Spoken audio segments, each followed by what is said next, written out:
लेमार्कवाद या उपार्जित लक्षणों की वंशानुगति का सिद्धांत डी लेमार्क ने दिया था। फिलोसैफिक जूलॉजिक सिद्धांत के पुस्तक के लेखक लेमार्क थे। इनके अनुसार वातावरण आवश्यकता एवं उपयोग के आधार पर प्राणियों की संरचना में परिवर्तन हो सकते हैं तथा धीरे धीरे यह परिवर्तन एक पीढ़ी से दूसरे पीढ़ी में वंशानुगत हो जाते हैं तथा नई जाति का विकास होता है। और इन्होंने लेमार्क ने प्रमाण साक्ष्य में दिए थे कि जिराफ की गर्दन का लंबा तथा लंबे अग्रपात होना ऊंचे पेड़ों की पत्तियों पर निर्भर रहने का कारण संभव हुआ। सांप की टांगें का लुप्त होना, बिल में रहने से टांगों का उपयोग कम होने से टांग लुप्त हुए। जलीय पक्षियों की उंगलियों के बीच पादजा का विकास, मांसाहारियों में तीखे नाखून या नखर युक्त पंजों का विकास, ये सारा कुछ लेमार्क के द्वारा कहा गया।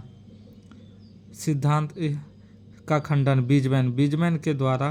बीजमैन ने चूहों की 20 से 22 पीढ़ियों की पूंछ काट देने पर भी पूंछ समाप्त नहीं हुई।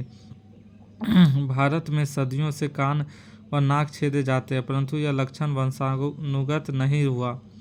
निष्कर्ष: सभी उपार्जित लक्षण या वातावरणीय विभिन्नताओं वंशानुगत नहीं होती, अर्थात एक पीढ़ी से दूसरे पीढ़ी में नहीं जाती है।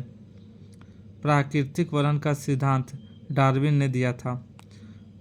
ओरिजिन ऑफ स्पीसीज के लेखक चार्ल्स डार्विन थे।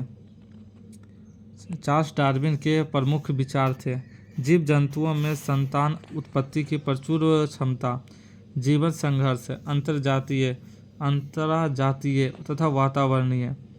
यानी कि डार्विन के अनुसार जीव जंतुओं में संतान की उत्पत्ति की प्रचुर क्षमता होती है, उसके बाद वो जीवन के लिए संघर्ष करते हैं अपने जात में, फिर अंतर्जातीय दूसरे जात में, फिर वो वातावरण के अनुसार ढलते हैं। तीसरा विभिन्नताएं। चौथा योग्यतम का वर्ण, फिटेस्ट ऑफ द अनुकूल लक्षणों की वंशानुगति। पांचवा नई जाति की उत्पत्ति। उत्परिवर्तनवाद, यह बहुत ही तीव्र गति से होती है। इसके उत्परिवर्तनवाद के सिद्धांत हुगो ब्रिज ने दिए थे। इसमें अचानक नई जाति का उद्भव होता है। जैव विकास,